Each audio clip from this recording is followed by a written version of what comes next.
അമ്മയുടെ പേരെന്തോ? തങ്കമ്മന്നല്ലേ? തങ്കമ്മന്നല്ലേ? അമ്മയുടെ അടുത്ത് ഒരു കാര്യം പറയട്ടെ. ഞാൻ അമ്മയുടെ അടുത്തേ എൻ്റെ അടുത്ത് പൈസ ഇല്ലാന്ന് പറഞ്ഞ വെറുതെ എന്റെ പൈസ ഉണ്ട്.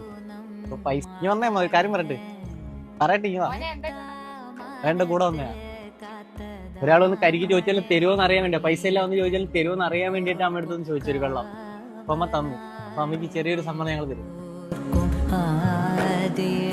നമ്മളെ കൊച്ചുങ്ങൾ അഥവാ ചെന്ന് എവിടെയെങ്കിലും ചെന്ന് ചോദിച്ചേ തുള്ളി വെള്ളത്തിന് ചെന്ന് ചോദിക്കുന്നത് എങ്ങനെയാന്ന് വെച്ചാ ആ ഒരു ഓർമ്മ എന്റെ മനസ്സിൽ വന്നോണ്ടാണ് ഞാൻ പറഞ്ഞത്. കാരണം നമുക്കൊരു കട ഇറക്കി തരുന്നേ, അതുകൊണ്ടാണ് ഞാൻ അങ്ങനെ പറഞ്ഞത്. എനിക്ക് മനസ്സിലായി അമ്മ തരുമെന്ന് ഞാൻ പ്രതീക്ഷിച്ചില്ല. കാരണം അമ്മ ഇത്രയും ചെറിയൊരു കട നടത്തുന്ന വലിയ